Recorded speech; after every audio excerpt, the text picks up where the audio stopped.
Hello and welcome to another episode of Moose's Gear Goo Review. I'm Moose, and today I have this knife. This is going to be a knife review. This is the Cold Steel Grik. Cold Steel Grik. Now, uh, what can I say? I mean, this is an ugly looking knife, not going to lie. I mean, it's not necessarily ugly, it just looks strange. And so, that's why we're going to do a review of it. So, let's start off with the stats. Oh man, what am I doing? Alright, so the Grik.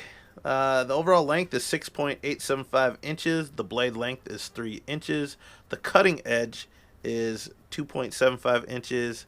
I don't know if I look. I mean, that's pretty much up there. It's more than that. But it's basically 3 inches.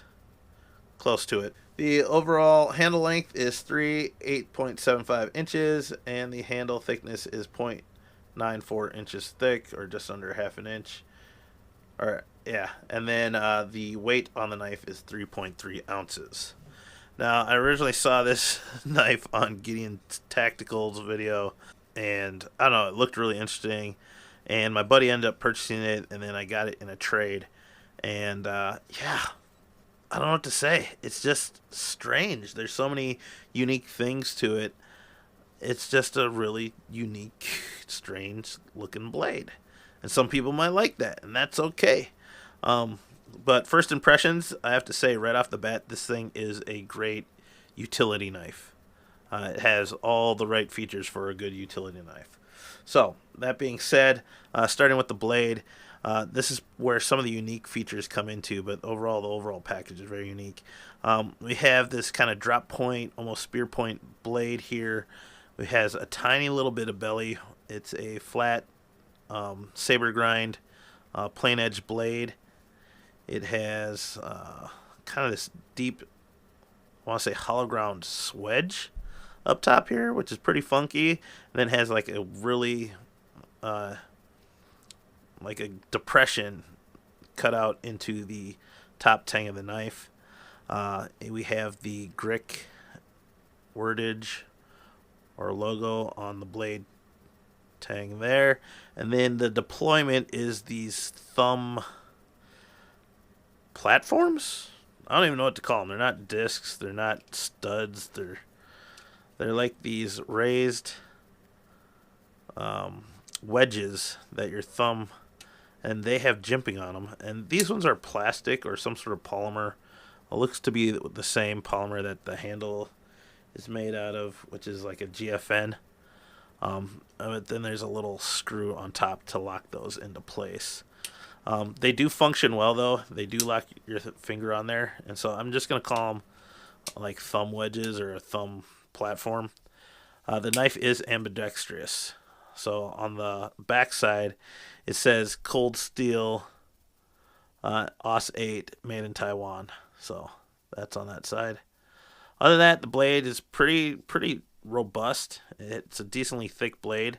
And like I said, it has a very utilitarian shaped blade and function, it seems. So now going into the handle is just as unique as the blade. We have these GFN handle scales. We have some, I don't even know, little triangle textures here. Almost looks like reptile skin. And then it's carried into this scale here. And this thing is unique because this whole slab here is the actual pocket clip, which doesn't seem to make sense as far as like how it will work, but it actually works pretty well. So it's just like a flat slab pocket clip, and it is reversible, and it does come with a extra pocket clip for the other side. So that's nice, and they do that a lot anyway, so pretty sweet. Other than that, you have these nice kind of choils here for your fingers to all line up in. You have a full 4-finger grip. And then, of course, it has the Cold Steel's famous triad lock, really strong back lock mechanism. And it locks up solid. No blade play at all. Really, really robust feeling. Other than that, there's no liners in it, other than the partial like metal lockback mechanism there. So pretty basic. but robust. Definitely feels strong. As far as like slice and paper goes, it does slice. It's not too thick, and it does have a decent blade geometry to slice and cut paper. So that's a win for sure. Like I said, it's definitely a work knife of some sort. So let's compare it to some other knives. I have the Cold Steel Tough Light. Obviously, same company, same locking mechanism. I have the Kershaw Cryo in G10. I have the Spyderco Alcyon and the SOG Mini Spec Elite, which I still need to do a review on, but we'll get there. So looking at it blade length wise, it's pretty similar to the Alcyon and the Cryo. Obviously, the Tough Light has that big finger choil, so that's a little different. Handle length, though, which is kind of surprising, is the Grik is actually the longest. It might match up with the Alcyon the most. So there you have it. So now looking at blade thickness, it is fairly robust, but it looks to be about the same as the Tough Light. The Spec Elite Mini looks like the Spec Elite is just a little bit thicker, and that's VG10, so that's a thick slab of VG10.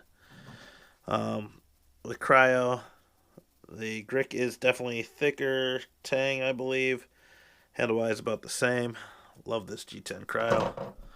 And then with the Alcyon, the Grik is thicker. Handle-wise, the Alcyon is thinner, I think.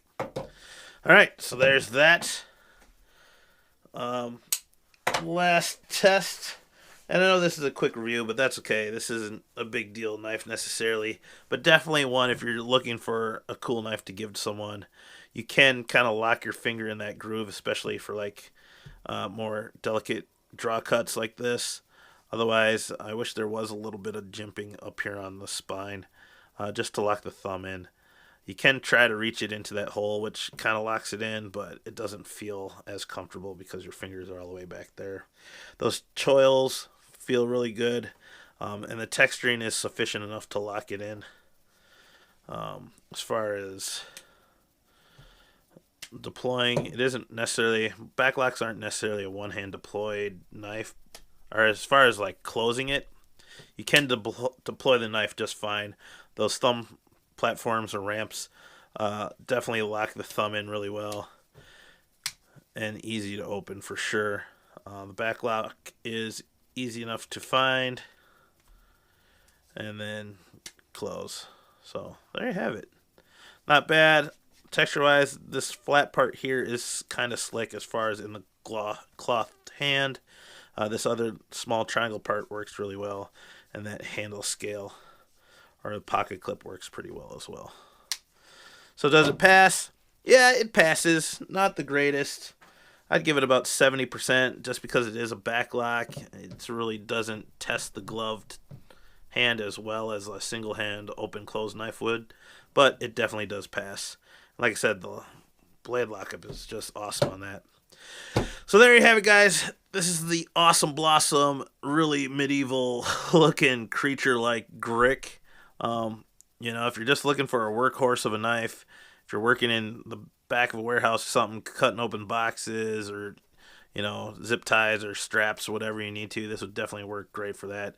If you're looking for just a great rock solid beater knife, this would definitely fit the bill. So please check out the links below. I'll include links to most of the things you can see on here if you're interested in purchasing them. Also, check out the eye in the upper right hand corner to some other videos. You can check out these other two videos here. Click the big round logo button to subscribe or the red button down below. You guys can like, comment, and subscribe. And my quick question is, what is your favorite cold steel knife?